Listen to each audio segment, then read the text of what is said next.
Good morning students. Today we will discuss cloning vectors and competent host in this video. So what is a cloning vector? A cloning vector is a DNA molecule which act as carrier or vehicle of desired DNA fragments and can undergo independent replication to increase copies of desired gene. तो cloning vector हमारे पास DNA का वो molecule है जो एक career या vehicle की तरह एक्ट करता है और ये किसके लिए कैरियर या व्हीकल मतलब ट्रांसपोर्ट के लिए एक्ट करता है, किसके लिए? डिज़ायर्ड डीएनए फ्रेगमेंट्स के लिए, जो डीएनए फ्रेगमेंट्स हमने एक जगह से दूसरी जगह पे लेके जाने हैं उनके लिए. And it can undergo independent replication to increase copies of desired gene. और ये अपने आप इंडिपेंडेंट रेप्लिकेशन मतलब अपने आप ये अपनी डीएनए की और कॉपीज बना सकता है to increase copies of the desired gene. जो डिज़ायर्ड जीन है हमारा, जो जीन ऑफ इंटरेस्ट है हमारा, उसकी कॉपीज को इंक्रीज करने के लिए. So a vector which can replicate in two different host is called shuttle vector. एक वो वेक्टर जो दो डिफरेंट होस्ट में अपने आप को रेप्लिकेट कर सकता है, अपने नंबर को इंक्रीज कर सकता है, उस वेक्टर को हम शटल वेक्टर कहते हैं. और ये दो डिफरेंट होस्ट जो हैं वो कौन कौन हो सकते हैं? Bacterium and east. तो ये वाला shuttle vector it is usually a plasmid.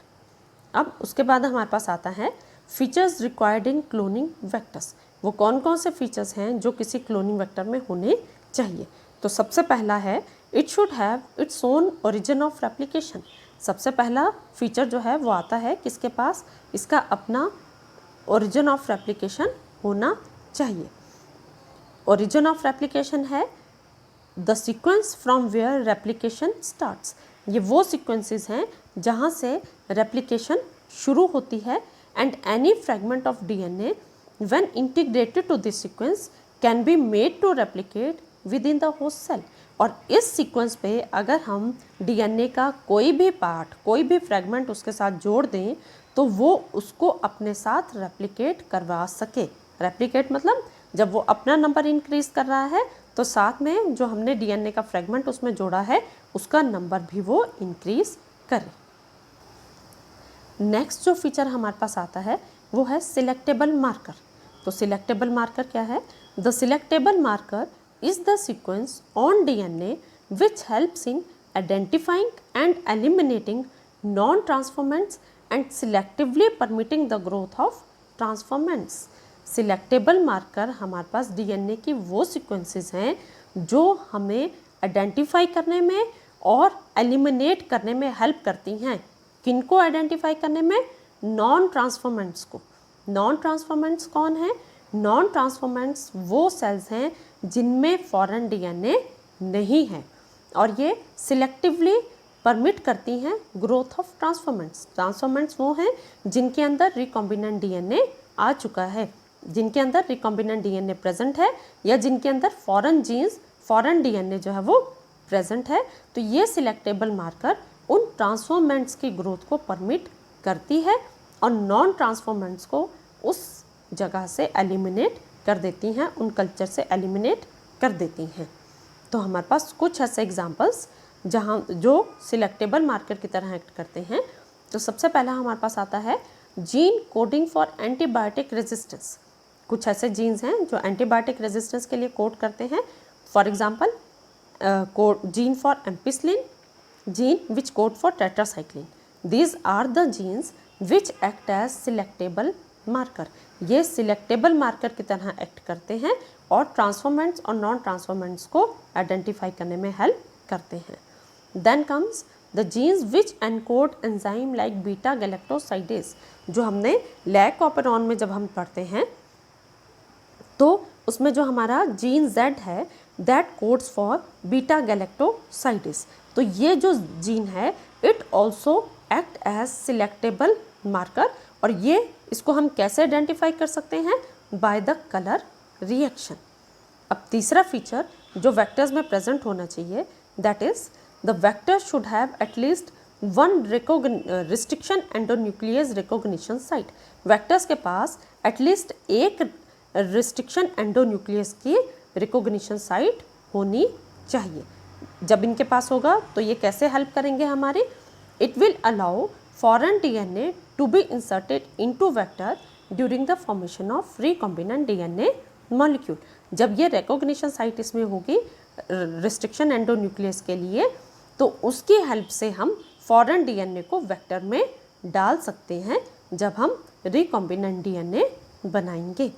Fourth feature जो है that is cloning vectors should be relatively smaller in size and should have low molecular weight. उनका एक तो साइज छोटा होना चाहिए और दूसरा उनका मॉलिक्यूलर वेट भी कम होना चाहिए।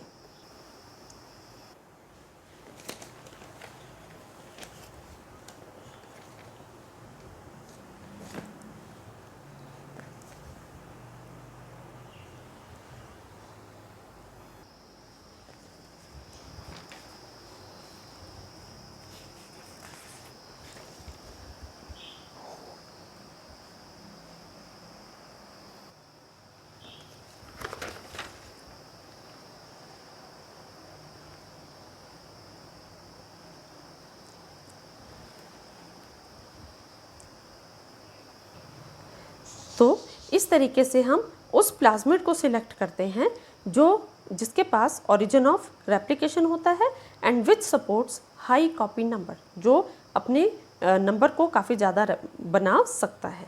सेकंड, इसमें सेम वैसे ही सिलेक्टेबल मार्कर आता है। So it is a reporter gene that contains a trait suitable for artificial selection.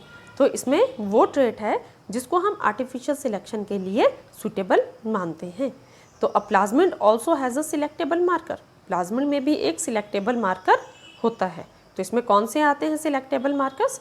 Normally genes encoding for antibiotic resistance, for example ampicillin, tetracycline, chloramphenicol, kanamycin are considered useful as selectable marker for E coli.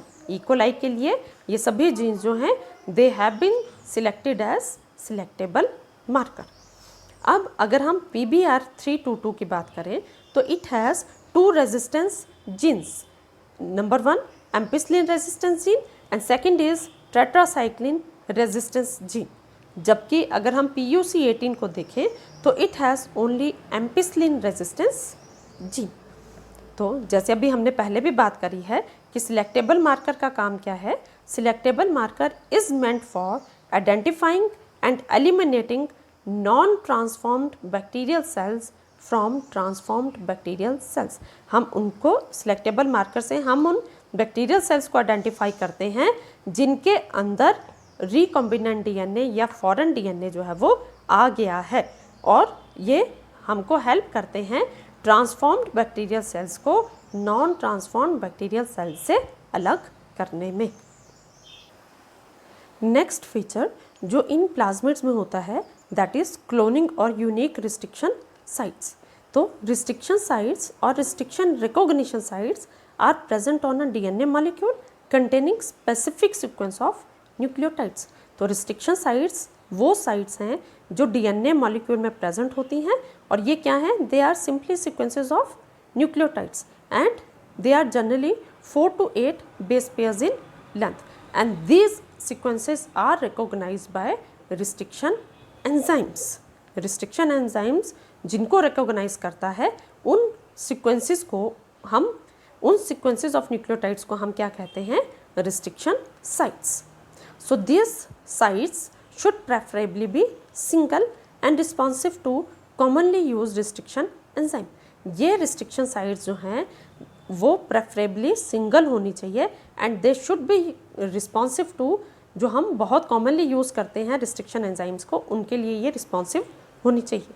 So presence of more than one recognition site will cause DNA fragmentation and will disturb gene cloning। अगर एक से ज़्यादा recognition sites present होंगी तो वो DNA को fragments में तोड़ देगी और जीन क्लोनिंग हमारी ख़राब हो जाएगी।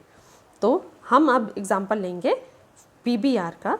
तो PBR को हम कैसे रिकॉम्बिनेंट बनाते हैं? तो इन PBR322 foreign DNA is inserted in the area of BAMH1 site of tetracycline resistance gene. PBR में हमारे पास जो टेट्रासाइक्लिन रेजिस्टेंस जीन है वहाँ पे हम फॉरेन जीन को ऐड कर देते हैं। So the recombinant plasmid will now not have tetracycline resistance gene, tetracycline resistance but continues to have ampicillin resistance। इस PBR में जो है हमारे पास दो एंटीबायोटिक के लिए रेजिस्टेंस है, एम्पिसिलिन रेजिस्टेंस जीन भी प्रेजेंट है, टेट्रासाइक्लिन रेजिस्टेंस जीन भी प्रेजेंट है। जब हम इसके टेट्रासाइक्लिन रेजिस्टेंस जीन में BAM-H1 में फॉरेन जीन को ऐड कर देते हैं तो इसमें क्या होता है, इन रिकॉम्बिनेंट प्लाज्मिड्स में टेट्रासाइक्लिन रेजिस्टेंस जो है वो खत्म हो जाती है, लेकिन एम्पिसिलिन रेजिस्टेंस जो है इनमें कंटिन्यू रहती है। So these plasmids are then passed into the bacterium during transformation. Transformation क्या है, passage of plasmid with foreign DNA into a host cell. जब हमने प्लाज्मिड बनाया है फॉरेन डीएनए के साथ, जब हम उसको होस्ट सेल में डालते हैं, that process is known as transformation. अगर हम PBR 322 का स्ट्रक्चर देखें तो हम ये देखते हैं कि यहाँ पे ये हमारे पास एम्पिसिलिन रेजिस्टेंस का जीन है और ये हमारे पास टेट्रासाइक्लिन रेजिस्टेंस जीन है। अगर हम यहाँ पे इसमें ये BAM-H1 हमारे पास रिस्ट्रिक्शन एंडोन्यूक्लियस यहाँ पे एक्ट करता है, अगर हम यहाँ पे फॉरेन जीन को डाल दें तो क्या होता है, इसमें टेट्रासाइक्लिन रेजिस्टेंस जो है वो चली जाती है और ये इसका ऑरी है और ये जो है these are the different sites for restriction endonuclease enzymes। तो अब जब हमने इन प्लाज्मिड्स को बैक्टीरियल सेल्स में होस्ट में ट्रांसफ़र कर दिया है, तब हम क्या देखेंगे कि जो the non recombinants can flourish in medium having both ampicillin and tetracycline. जो नॉन रिकॉम्बिनेंट्स हैं जिनमें फॉरेन जीन्स नहीं हैं, वो उस मीडियम में ग्रो कर सकते हैं जिसमें दोनों के दोनों एंटीबायोटिक्स प्रेजेंट है, दैट इज एम्पिसिलिन और टेट्रासाइक्लिन जिनमें प्रेजेंट है, वो नॉन रिकॉम्बिनेंट्स उस मीडियम में ग्रो कर सकते हैं। लेकिन जो रिकॉम्बिनेंट्स हैं, रिकॉम्बिनेंट्स मीन्स हाइब्रिड प्लाज्मिड्स और chimeric plasmids which have foreign DNA, they can grow only that medium which has ampicillin. अगर उस मीडियम में हम टेट्रासाइक्लिन भी डाल देते हैं so they will die out. So this inactivation of genes due to insertion of alien or foreign DNA is called insertional inactivation। तो इस तरीके से जो हम जीन्स को इनएक्टिवेट करते हैं by the addition of alien or foreign genes or foreign DNA is called insertional inactivation। तो अब हम पढ़ेंगे क्लोनिंग वेक्टर्स फॉर प्लांट्स। तो प्लांट्स में हमारे पास एक बहुत कॉमन सॉइल बैक्टीरियम है, एग्रोबैक्टीरियम ट्यूमिफेसियंस। तो एग्रोबैक्टीरियम ट्यूमिफेसियंस जो है, it is a naturally occurring soil bacterium that causes crown gall tumours in plants. एक डिजीज़ कॉज करता है ये प्लांट्स में जिसको हम कहते हैं क्राउन गॉल ट्यूमर। तो ये ट्यूमर्स जो है प्लांट्स में, these are form due to the insertion of TI plasmid into the nuclear genome of the infected plant. जिस प्लांट में ये बैक्टीरियम चला जाता है वहाँ से ये क्या करता है, इसके अंदर एक TI प्लाज्मिड प्रेजेंट है, जो वो इस TI प्लाज्मिड को जो है प्लांट के न्यूक्लियर जीनोम में इंसर्ट कर देता है। And this TI plasmid contains tDNA with in it. उसके अंदर एक tDNA प्रेजेंट है और ये tDNA क्या कर सकता है, it can transform normal plant cells into tumour cells.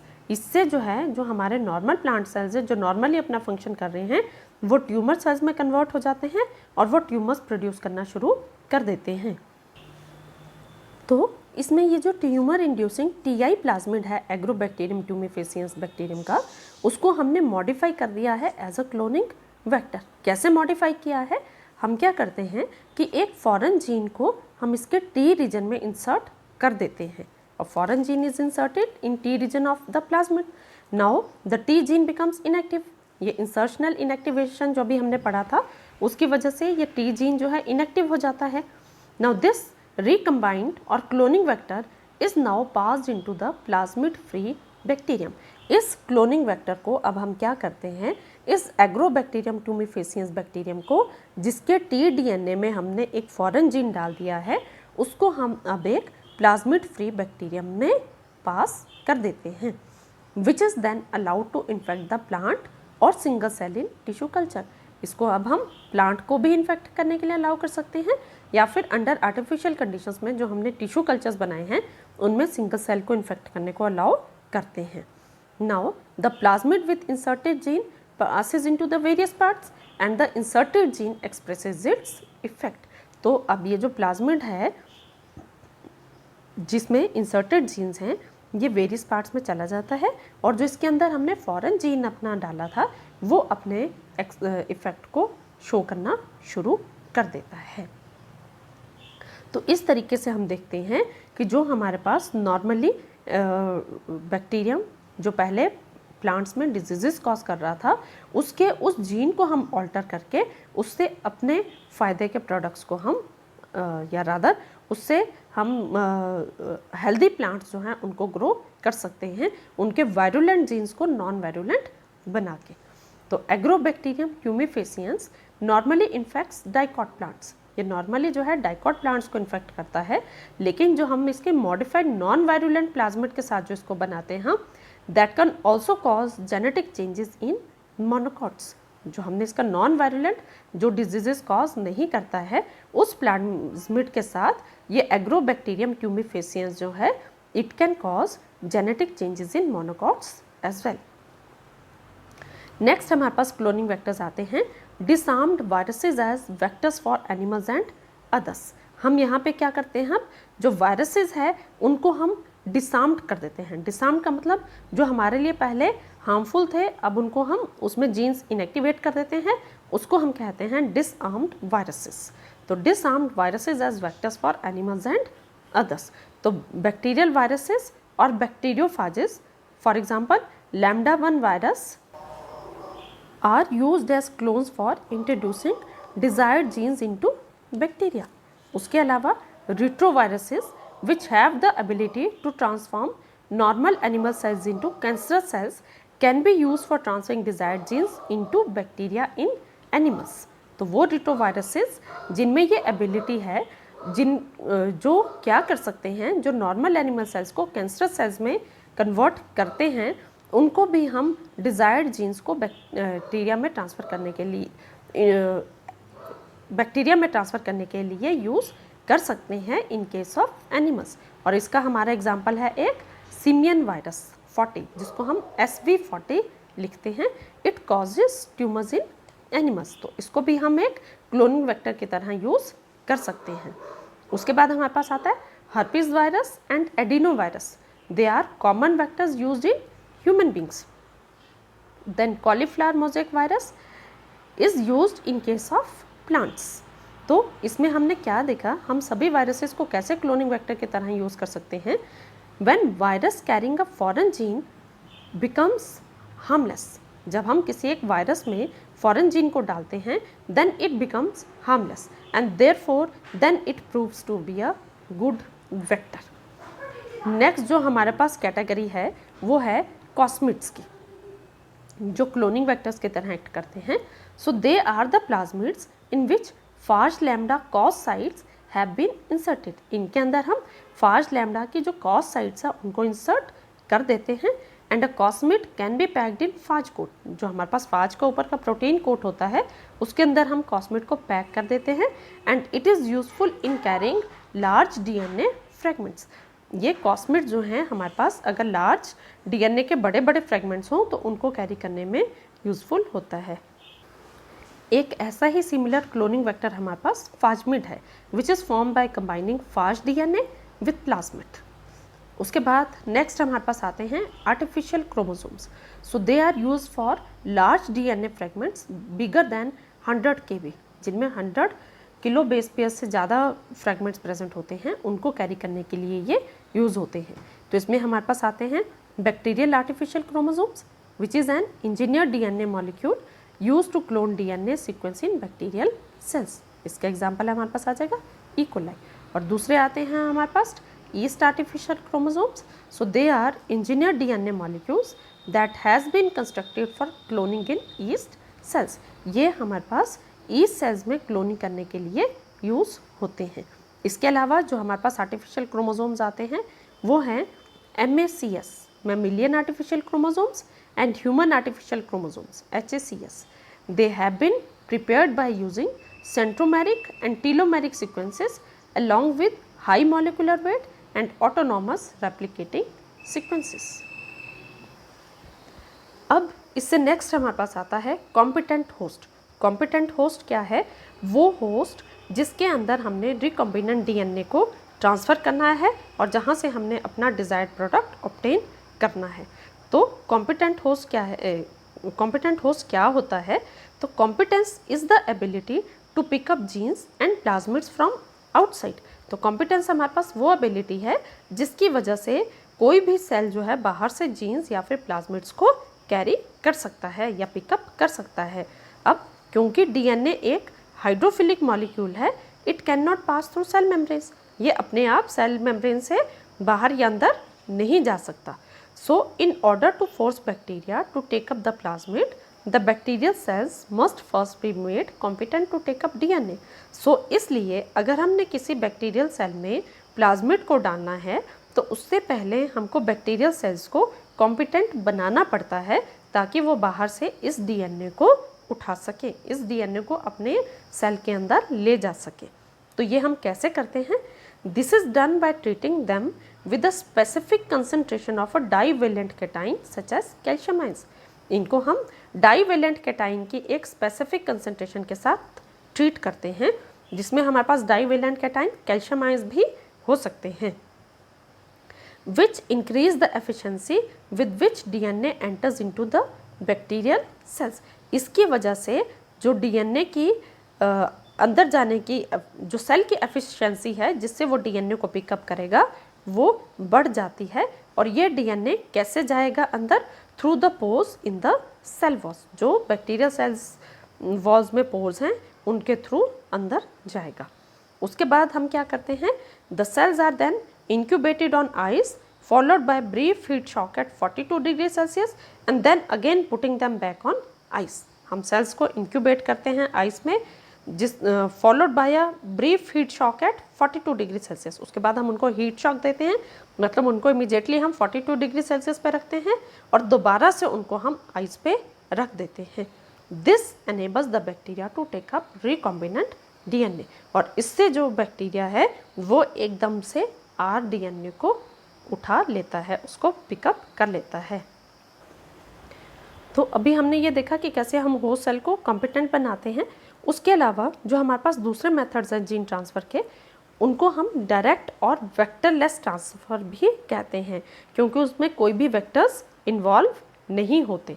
तो इसमें जो है डिज़ायर्ड जीन और recombinant DNA can be passed into plant, animal और ह्यूमन सेल्स थ्रू कौन कौन से वो हमारे पास तरीके हैं जिनसे हम उनको प्लांट्स, एनिमल और ह्यूमन सेल्स में ट्रांसफ़र कर सकते हैं।